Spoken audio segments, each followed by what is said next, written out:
Bonjour à tous, je vais entamer une nouvelle série de vidéos qui va parler de l'aveuglement, du fait qu'en fin de compte, nous allons vivre des événements qui risquent d'être une surprise. Il ne s'agit pas de fin du monde, il s'agit simplement de difficultés par lesquelles on va passer, d'éventuels effondrements, d'éventuels clashs, et d'une reconstruction, une traversée du désert avec une reconstruction, et où vous serez peut-être vous, les acteurs de cette reconstruction.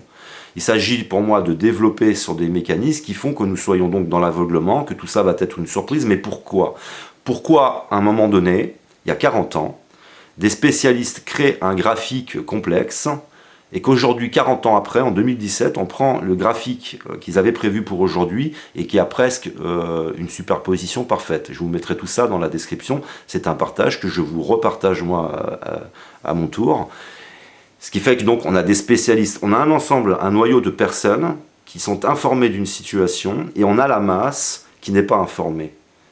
Alors que la masse devrait être informée puisqu'il s'agit que tout ce qui puisse nous aider dans l'existence et à évoluer, à changer, soit là, que nous soit présenté et que nous puissions être dans l'implication, implication dans laquelle nous ne sommes pas.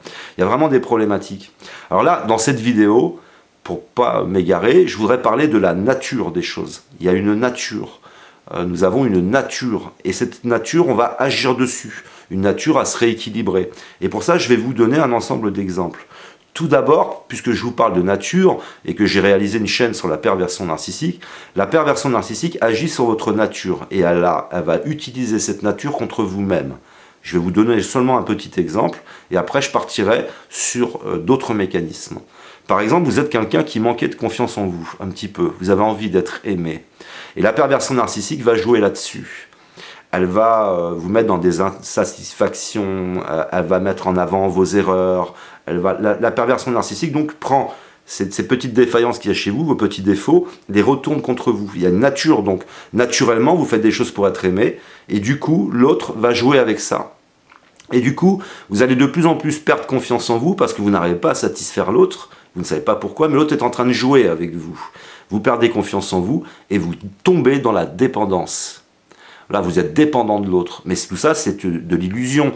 Tout ça, c'est ce que vous vous imaginez de vous-même et dans cette relation qui peut être toxique. Donc, il y en a un qui abuse de l'autre et qui joue sur sa nature et qui empêche les choses de se mettre naturellement en place parce qu'il a une conscience plus élevée, il connaît certains des petits mécanismes, il va abuser de vous comme ça. Il va vous épuiser, il va vous vampiriser. Et dans la société d'aujourd'hui se passent des mécanismes qui sont à peu près similaires et des choses qu'on empêche de se mettre en place et on utilise notre nature contre nous-mêmes. Donc c'est une série de vidéos parce que on pourrait développer, vous metteriez un ensemble de spécialistes autour de la table, on pourrait développer pendant des heures et des jours, parce que je dis des heures, non c'est des jours. Alors je vais vous parler là de quelques exemples. Et puis après, on se retrouvera sur d'autres vidéos et on pourra continuer à échanger et continuer à faire évoluer un petit peu ce raisonnement pour ne plus être, vous savez, dans le schéma, la politique c'est les méchants, nous on est les gentils, moi je suis le bien, toi tu es le mal, mais prendre une voie de réflexion, une voie de développement, et parce que si on reste dans le bien et le mal, on continuera à réagir à l'émotion et on mettra en place une dictature. Il n'y a pas d'autre solution. Si on reste dans le bien et le mal. Par contre, si on va à développer, on peut remettre une structure nouvelle où les gens sont dans l'implication, comme je l'ai vu puisque j'ai beaucoup voyagé. J'ai vu des pays où les gens se réunissent par exemple devant la mairie régulièrement et puis les gens lèvent la main et ils votent, ils sont dans l'implication. Donc le système politique est représentatif du peuple. Et aujourd'hui, je vais essayer de le démontrer. On a le peuple, il n'est plus représenté, c'est un personnage à chaque fois. On voit un personnage, une identité, et puis c'est ça qui transpire, mais c'est plus le peuple. Il y a une rupture qui s'est faite. Et donc, dans cette rupture, il y a de nombreux mécanismes qui font que le peuple ne s'implique plus, et puis qu'il est dans un parfait aveuglement et qu'il risque d'être surpris par les événements qui vont arriver. Alors déjà, je commence par des mécanismes naturels. Par exemple, on va parler de rééquilibrage dans un couple, en famille, en entreprise et en politique. Vous avez des difficultés dans le couple, il y a quelqu'un qui dysfonctionne mal, l'autre dysfonctionne mal, vous allez compenser naturellement. Et vous êtes comme un petit variateur qui compense et puis parce que inconsciemment, instinctivement, il s'agit qu'il n'y ait pas de rupture. Vous ne voulez pas la rupture. Et ça se fait souvent instinctivement parce qu'il n'y a pas de dialogue. On se dispute, etc. L'autre compense. Il n'y a pas d'élévation dans la relation, dans la réflexion. Tout se fait instinctivement. Dans la famille, c'est pareil. Il y a des dysfonctionnements, il y a des gens qui ont des carences. Et puis il va y avoir un enfant qui va prendre une position particulière pour pas que la famille explose. Et instinctivement, on veut pas que ça explose. Alors instinctivement, on interagit comme ça et naturellement et on rééquilibre les choses. Dans l'entreprise, c'est pareil. Vous avez une équipe, il y a des déséquilibres, il y a des éléments de l'équipe qui vont être comme des petits variateurs et qui régulent les choses parce qu'instinctivement, on n'a pas envie que l'entreprise ferme. Et en politique, c'est pareil. On voit bien qu'il y a donc naturellement, c'est un phénomène qui est complètement naturel, des choses qui se mettent en place comme ça. Et si on prenait par exemple un pays, ça peut être intéressant de voir que si la politique était un seul et même élément avec le peuple, ça fonctionne ensemble, dans la population, quand il y a des déséquilibres, il y a des personnes qui s'élèvent comme ça. Et là, la politique, elle va les contrôler, elle va jouer contre la nature des choses. Pour aller plus loin dans ce schéma de contrôle, je vais vous expliquer ce qui se passe aussi dans la nature des choses, c'est qu'en couple, parfois, vous allez faire en sorte de devenir indispensable, vous allez verrouiller des choses. Vous allez vous rendre véritablement indispensable. Donc j'en rajoute par endroits, je fais toutes sortes de choses pour devenir l'être indispensable dans le couple. Souvent, le moteur, c'est l'angoisse. Il peut y avoir des choses derrière qui expliquent ça. Dans la famille, c'est pareil. Il y a des éléments qui vont se rendre indispensables. Vous avez par exemple un des enfants, une fois qu'ils sont adultes, les enfants, ils règlent les problèmes de tout le monde. Parce qu'il veut que tout ça fonctionne et surtout rendre sa place indispensable. Dans l'entreprise, il y a les mêmes mécanismes. Vous avez celui que vous appelez le faillot, qui va être près du chef d'équipe, qui va être près du patron, et qui fait tout pour se rendre indispensable. Il va développer des facultés extraordinaires, répondre à tout un tas de choses. On est presque dans la prostitution, parce qu'il veut se rendre indispensable. Et tu peux même entrer dans le côté juridique. Tu vas par exemple te présenter comme délégué du personnel, alors que tu n'en as rien à cirer, mais pourvu que tu aies une place protégée. Tu sais que s'il y a des problèmes dans le futur, tu seras le dernier à être licencié, par exemple. Et en politique, c'est la même chose. La politique a fait en sorte de nous faire croire qu'elle est complètement indispensable, qu'elle s'occupe de tout, qu'elle gère tout, qu'elle comprend tout, et elle verrouille tout aussi. Tu peux plus, ils assument plus, et voyez, puis on est tout dans le démonstratif, on est dans la communication, on développe la communication, on développe tout un tas de trucs qui nous sont parfaitement inutiles. Parce qu'on ne peut pas répondre à nos véritables problèmes. Et on se rend comme ça un peu indispensable. Et tout est verrouillé.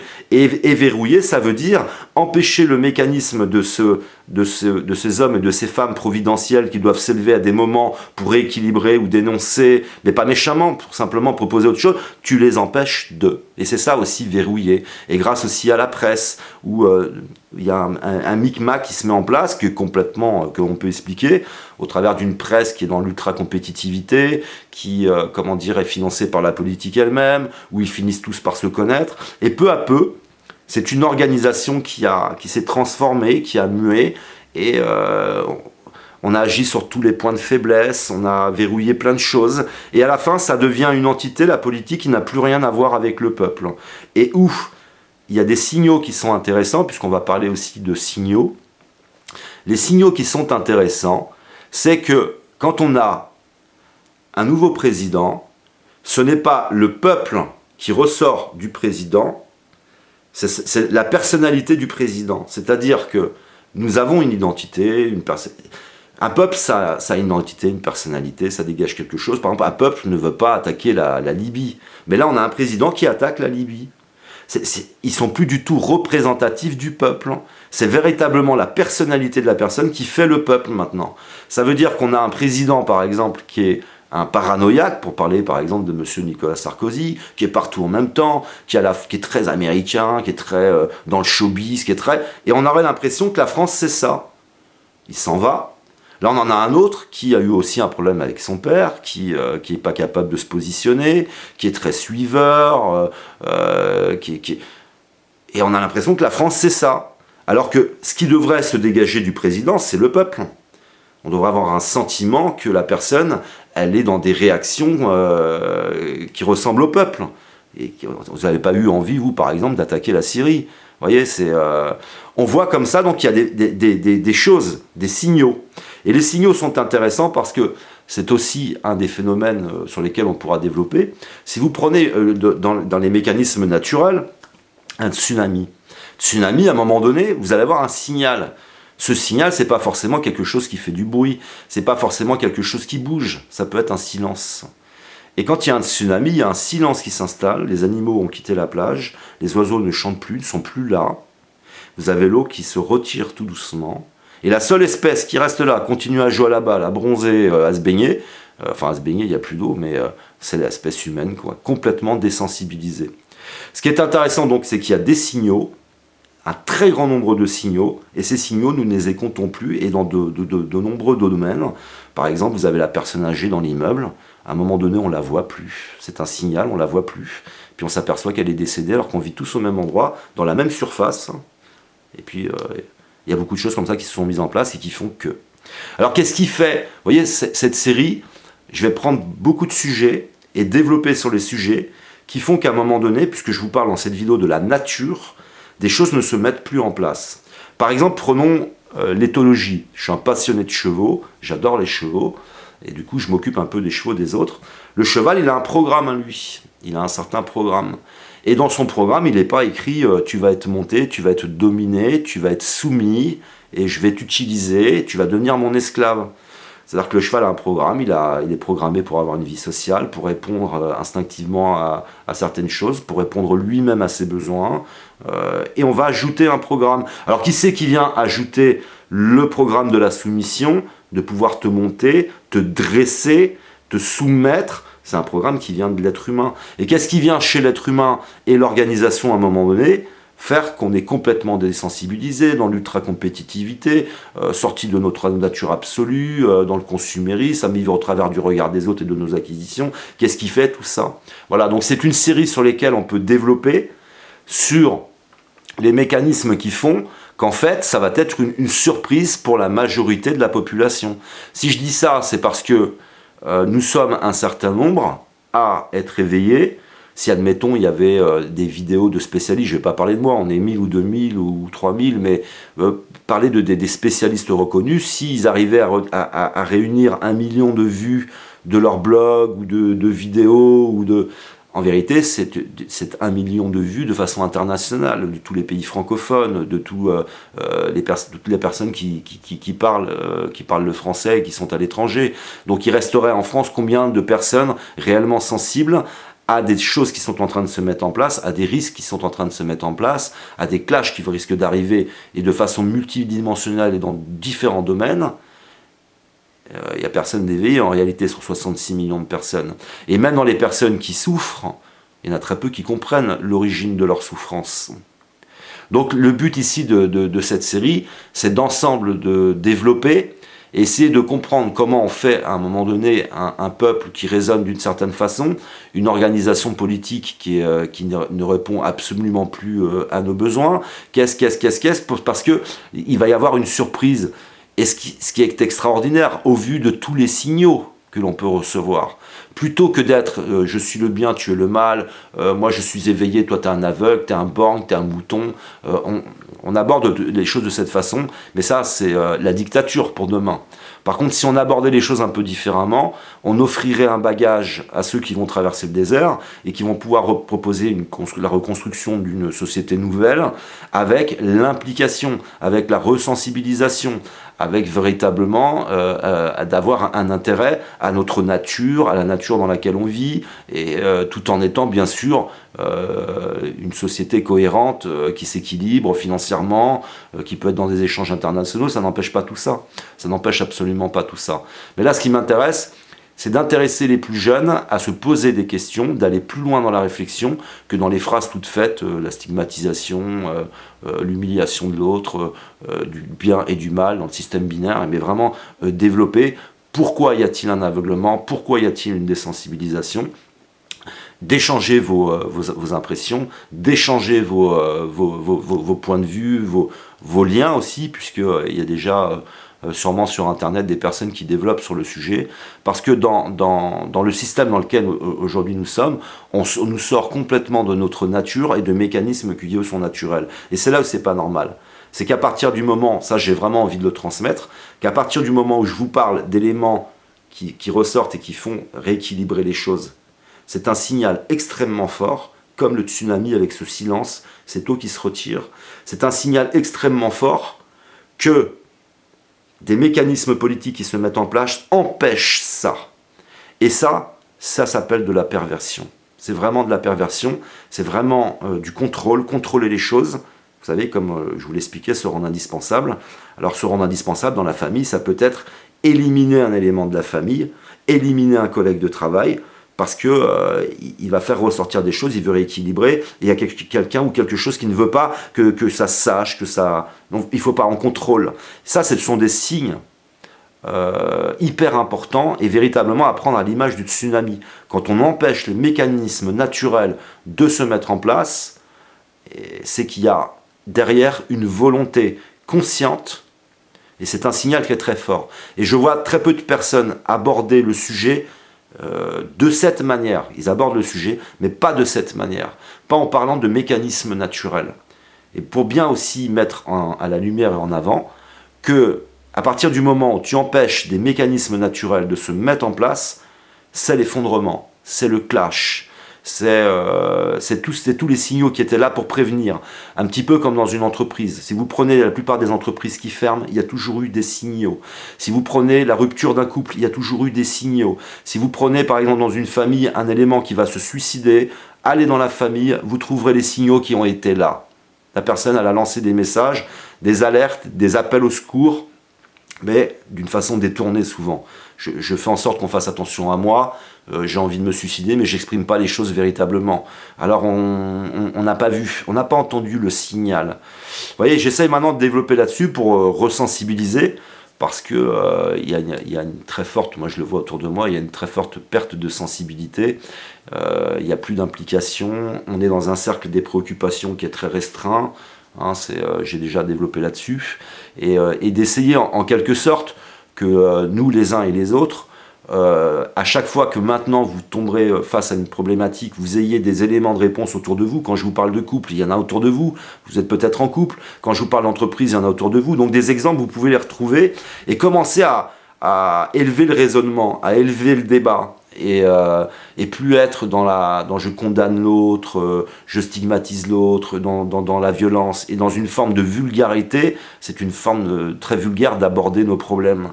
Et que voyez à quel point, par exemple, aujourd'hui on est capable avec des éducateurs canins de réparer avec de la pédagogie. L'équitation c'est pareil, hein, l'éthologie ça te permet de réparer, d'éduquer l'animal et de plus le dresser. Voilà. Et on voit donc dans des domaines une certaine évolution, même dans le domaine de la consommation, mais on voit que par rapport à nos problèmes, ça reste très pauvre et ça reste très à l'image en fin de compte de la presse. Parce que quand je vous parle de presse, quand je vous parle d'aveuglement, il y aura aussi ce lien, on pourra en parler dans les vidéos prochaines, de la presse où on voit, j'ai donc longuement observé ça, il y a une parfaite réactivité du peuple par rapport à la presse. Par exemple, dans le sujet que je partagerai dans la description de la vidéo, on ne vous parle pas d'islam. Et vous allez voir que tous les spécialistes qui parlent d'effondrement, ils ne vous parlent pas d'islam, ils ne vous parlent pas de musulmans. Et que la presse en permanence nous parle de musulmans et d'islam. Et les politiques, pareil. Si je vous dis ça, c'est qu'on va rencontrer des problèmes là. On va rencontrer des problèmes avec l'islam et les musulmans. Mais ce sont des problèmes que nous avons mis en place depuis très longtemps. Ce sont des problèmes qui vont être activés. C'est des choses que l'on active. C'est aussi des choses qui ont été préparées. On l'a vu ensemble hein, avec l'histoire du messianisme, l'histoire de la franc-maçonnerie. Mais il y a d'autres problèmes. Ça va venir couvrir et cacher d'autres problèmes, comme nos problèmes économiques. Donc il y a aussi des choses qu'on pourra aborder, puisqu'ils sont encore dans la nature humaine, c'est le déni. Par exemple, ce qui a fait là naître maintenant le problème de l'islam, ça va être Daesh. Mais le déni, c'est je ne veux pas savoir qui a fait naître Daesh. puisque avant Daesh, il n'y avait pas ce problème. Là, c'est qui a mis, mais ça on s'en fout, on ne veut pas le savoir. Pourquoi les musulmans sont en France, on ne veut pas le savoir. Pourquoi il y a une arrivée massive de réfugiés qui crée le stress, on ne veut pas le savoir. On a le bouc émissaire. Et voyez par exemple, pour prendre un exemple qui n'a rien à voir, mais il y a quand même des petits liens, c'est Donald Trump. Donald Trump va devenir le bouc émissaire, il va porter le chapeau de tous les événements qui vont arriver. Voyez, et ça, c'est la presse qui a décidé que Donald Trump serait... enfin, la presse, tout ce qui est en arrière-plan, on le sait. Mais vous voyez, le déni aussi est important. Parce que quand vous êtes en couple, pareil, pour reprendre des exemples auxquels vous avez accès pour vous commencer à réfléchir et à ne plus être dans les émotions, dans l'instinct, en couple et dans toutes les situations, mais beaucoup plus développé maintenant, le déni, vous le retrouverez dans le couple. Vous en avez un qui souffre, il émet sa souffrance, et l'autre est dans le déni, il dit non, c'est ta faute, c'est ta faute. Il réoriente ton attention, comme la presse, hein, c'est pareil. C'est non, non, c'est à cause de ci, c'est à cause de ça, c'est à cause de toi, et il est dans le déni. Et vous le retrouverez, le déni, dans l'entreprise. C'est un collègue qui vous fait du mal.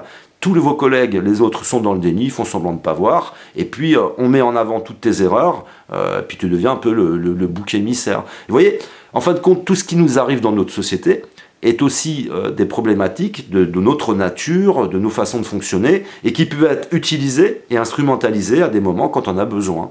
Et tout ça, ça rentre aussi dans le cadre de la perversion.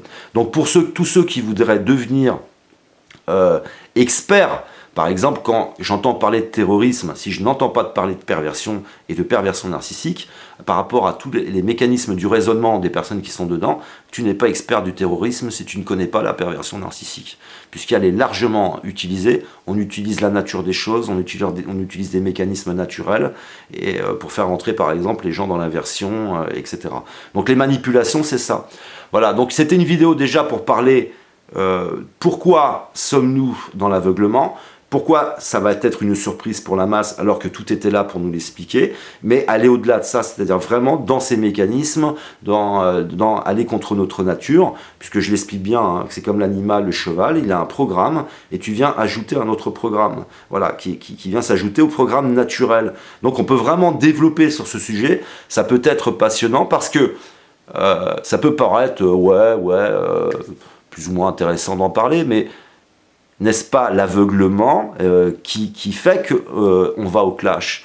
N'est-ce pas la pièce essentielle de ce qui nous fait aller au clash? D'être sortir de notre nature, d'utiliser notre nature contre nous-mêmes, de nous désensibiliser, de ne plus être dans l'implication? Est-ce que c'est pas ça l'une des raisons justement principales de l'effondrement, en dehors du fait de ne pas avoir de connaissances, en dehors du fait d'autres choses, mais par exemple de franc-maçonnerie, de tout ça. Est-ce que l'aveuglement, la surprise, c'est pas la raison principale, l'une des raisons les plus importantes, par exemple. Voilà. Voilà, donc j'ai pas la science infuse, n'hésitez pas à apporter vos avis, vos témoignages, vos liens, puisque je le disais, c'est un sujet de société. C'est un sujet sur lequel on pourra développer pendant des jours, mais bien sûr pas avec Madame El Khomri, Madame Belkacem, Monsieur Macron, Monsieur Valls. Hein. C'est pas avec eux qu'on développerait pendant des jours, peut-être quelques heures. Voilà. Merci de m'avoir écouté. Je vous aime, que l'amour soit avec vous, et à une prochaine vidéo.